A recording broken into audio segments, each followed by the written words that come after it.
The member representing Ughelli North, Ughelli South, and Udu federal constituents in the House of Representatives, Francis Waive, has lamented or is lamenting the economic state of the country, stressing that the economy is in coma and needs urgent resuscitation. Waive, who is a member of the ruling All Progressives Congress, APC from Delta State, made the disclosure in a statement to his constituents on his position on the Water Resource Bill, which he tagged as a northern agenda to tighten the noose on the South. Meanwhile, the House of Representatives has withdrawn its controversial National Water Resources Bill 2020. Well, joining us to discuss this and more is Francis Waive, member of the House of Representatives. Glad to have you join us on the morning show. Good morning. It's my pleasure, and thank you for having me. All right. Before we get to all the things you said about the Water Resources Bill and the economy, I can see that you're a man of many parts. Your hands are full. You're not just a legislator. You're an author, a newspaper columnist, an accountant, and a development practitioner. How do you manage to combine all this? Doesn't all this make your legislative work suffer? Jerry Ganai was who said, if you want to represent well. Are you representing your people well with all this?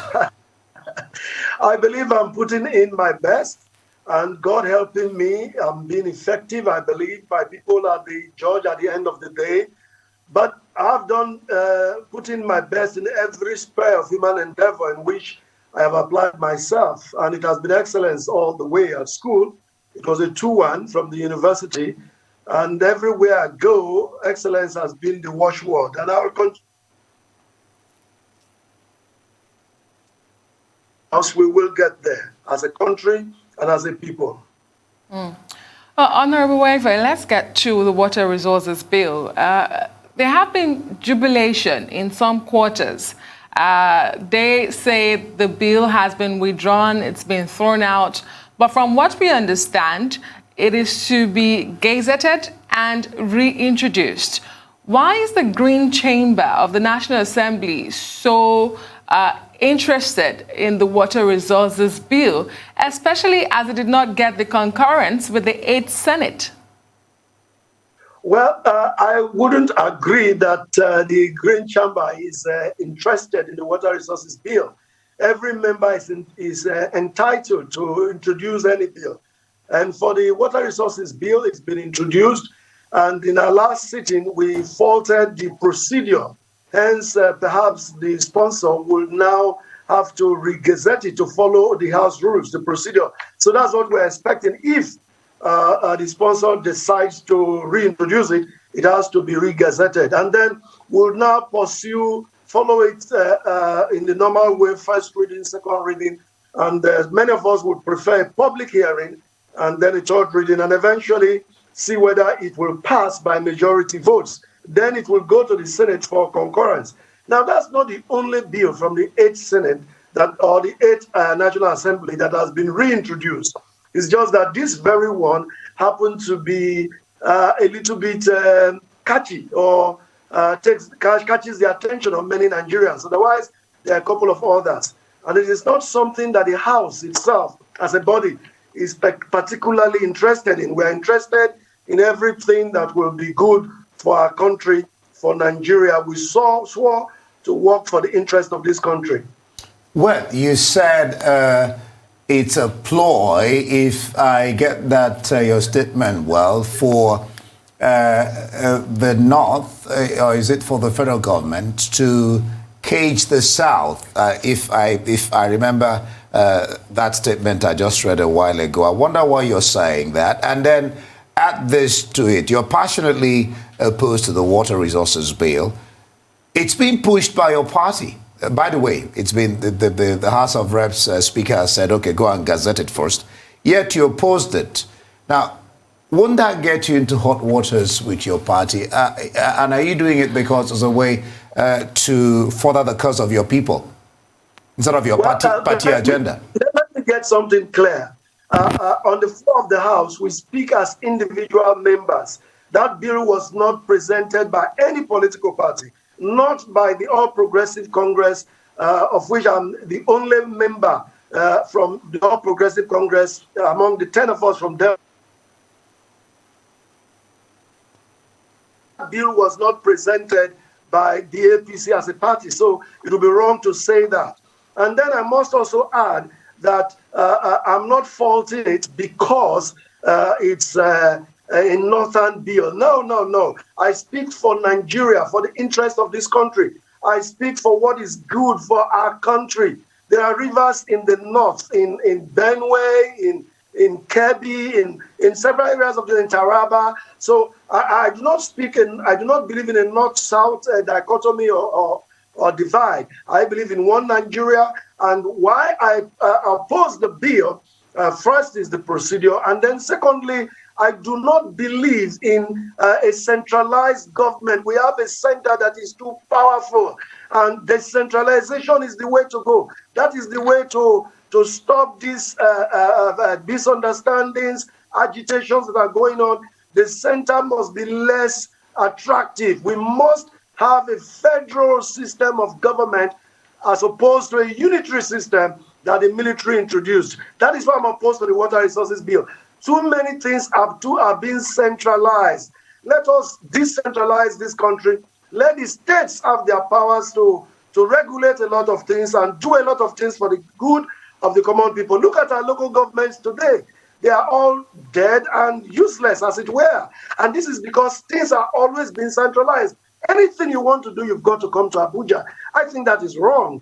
And that is the reason I'm opposed to it. And meanwhile, you can see that the bill is also conflicting with other acts of the National Assembly, even the Constitution of the country. It conflicts with the Land Use Act. So all of these acts, what are you going to do to them? Are you going to amend all of them? Are you going to amend the Constitution because of it? These are my reasons for opposing the Water Resources Bill, not because it's not against South, never. It's because it is not in the interest of this country.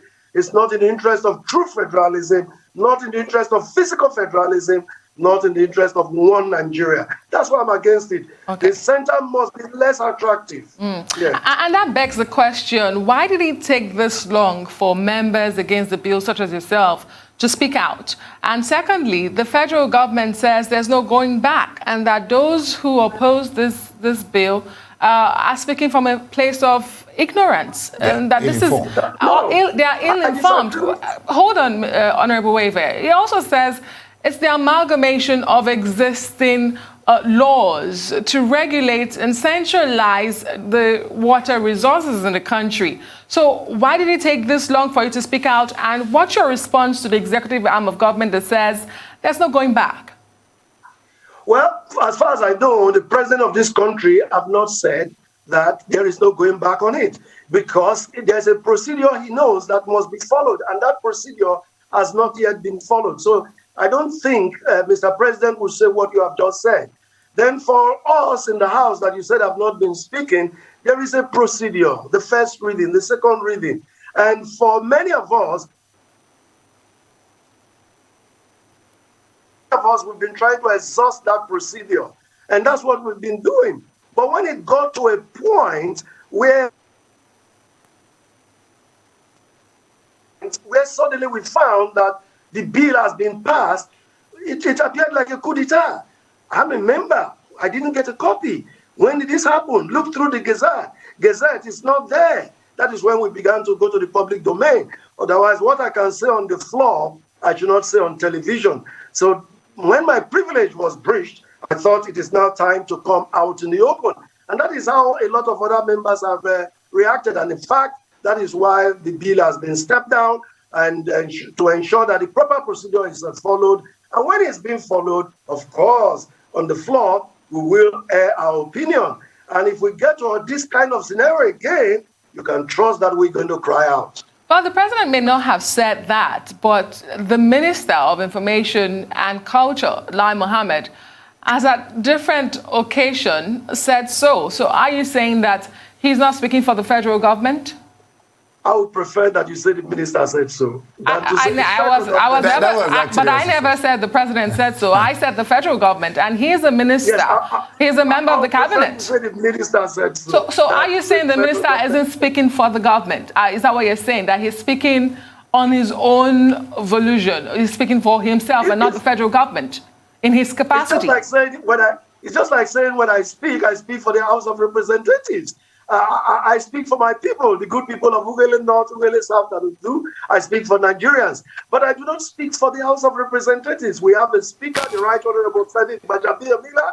We have somebody in charge of media in the House, my brother, the Oracle of the House, Ben Kalu. Those are people who speak for the House. Now, I don't speak for the House of Representatives. So it's the Mr. President that can say something for a government that he heads. The rest of us in government can air our opinion until Mr. President says that there is no going back on any rule of law or any bill is bringing to the House. Then it's only then I can say the federal government have spoken. But even then, that statement will still be subjected to the procedures of the House. We run a democracy, for God's sake. Without the legislature, there can't be a democracy. Without the legislature, there can be a government, but without the legislature, there is no democracy. And we operate a democracy, a government of the people, by the people, and for the people. Now, I'm wondering, Francis, I heard you say that you have not seen the bill. I mean, something like you don't know what is on it. And all right, the speaker has said, okay, withdraw it, let it be gazetted. What Adesuwa said about the minister saying that people who are opposing the bill are opposing it because they are ill-informed, wouldn't that now, support what you just said about not seeing the bill? It has to go get gazetted, and then maybe you can even enlighten us on the process now. It gets gazetted and what happens therefrom. Now, when I responded to the bill, I actually responded to the copy from the 8th Assembly because that's what I had access to. And on our own platform in the House, when I put in my own reaction, the sponsor of the bill responded by saying, Francis, you are responding to the 8th Assembly's version. And then he posted, he emailed to me the 9th Assembly version, which I read and then responded to. It's the same thing. Now the bill will be re-gazetted or gazetted as it were, because this 9th Assembly edition is not yet gazetted. If the sponsor is still willing to pursue it, he will have to, that's if he will have to gazette it. And when he gazettes it, it means that all of us, the 360 members, will have the privilege of having a copy to go through, and then the first reading will come. That's the procedure. And the second reading, we will not be able to debate it. We'll be able to air our opinion on the specific provisions. And then we go on to a public hearing, and the public will be able to come in and air their opinion on this bill. And then finally, we will not come to the House again to look at it section by section and ask whether we agree with each of the provisions. And if it gets to that stage, then we'll pass it. Otherwise, it can be killed in the process, still bad as it were. But we are not there yet, so we look out to see how it rolls out. All right. Okay, we'll take a break. When we return, we'll be discussing party politics, especially in Delta State, where you come from. Stay with us. We'll be right back.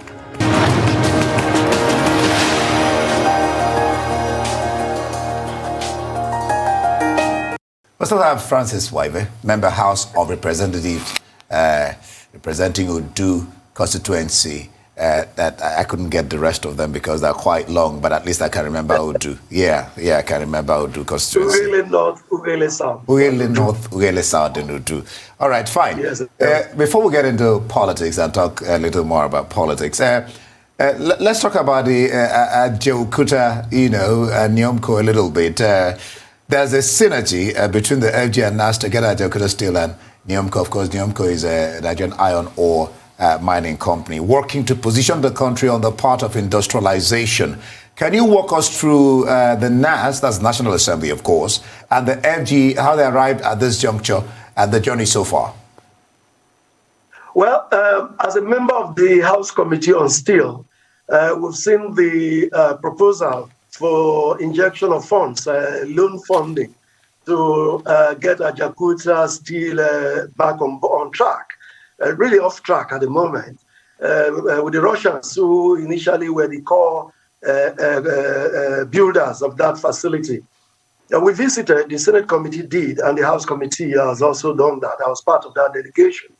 And getting there, I was really, I don't know the word to use in the English language. It's sad. It's sad.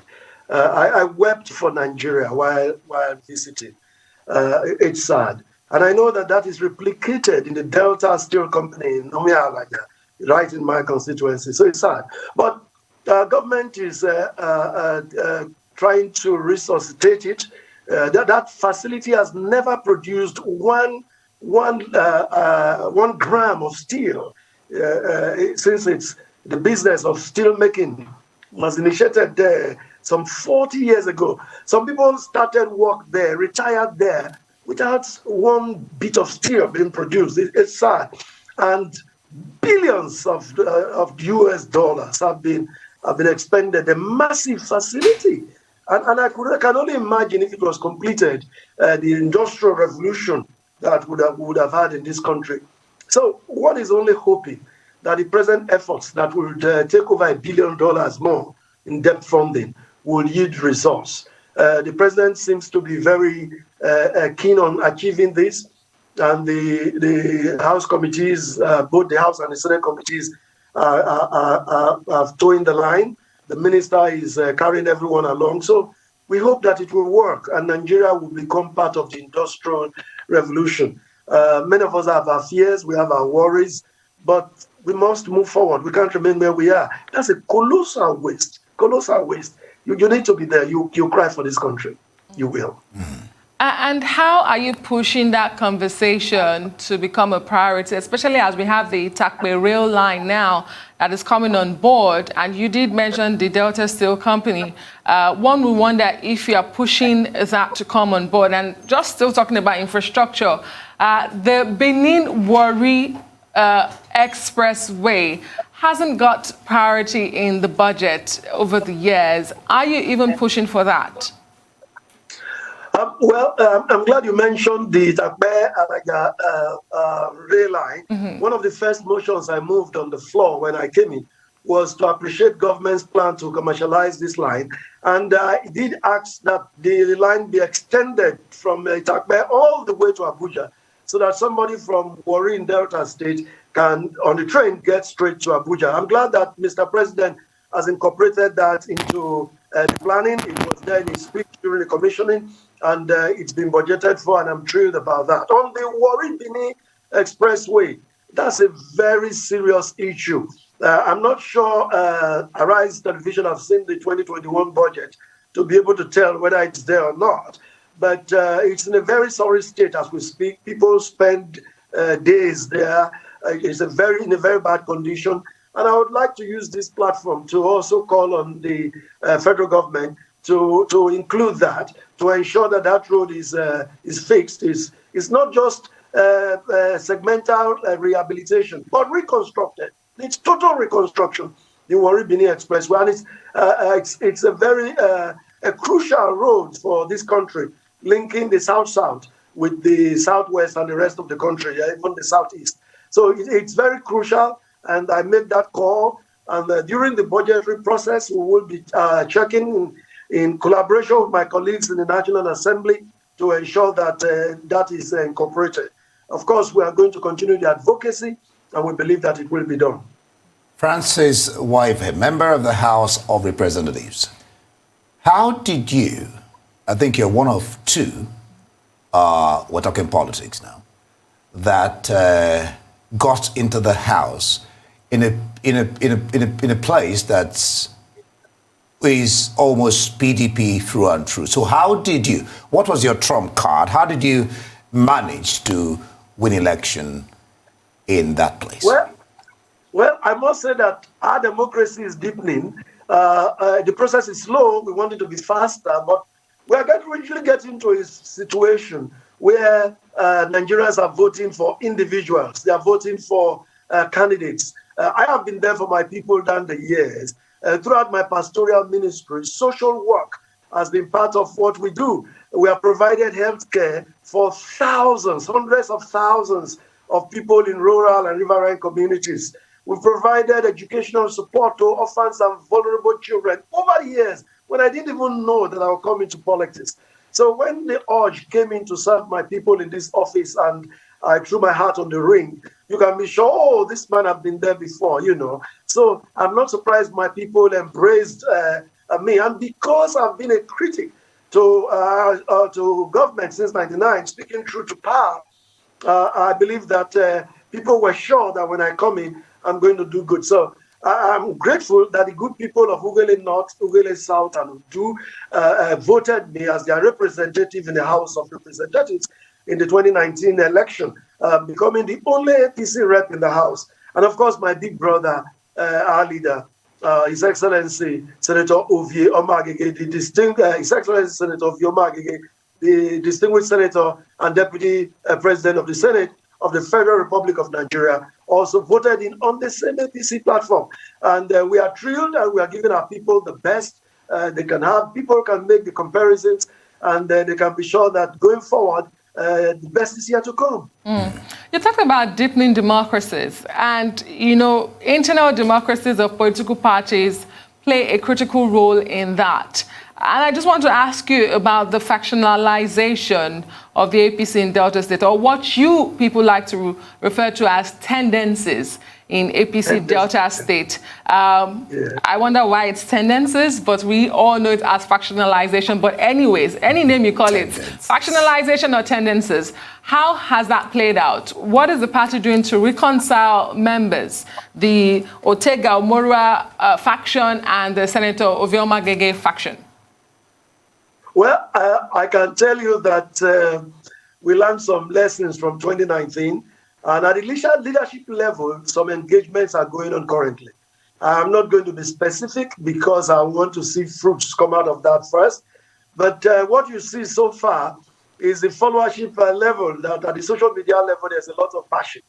But you will not see any of the leaders coming to fight rough on the floor. Some rapprochements taking place at the moment. And we're looking hopeful that it will be a stronger, better party towards 2023. I want to encourage our people, particularly young people on social media, to take it easy. We are going to get there. We will. All right.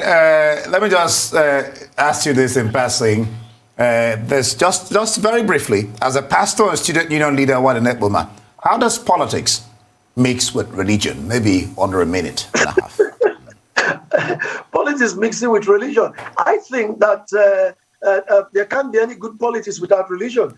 And my worry is that many good people keep away.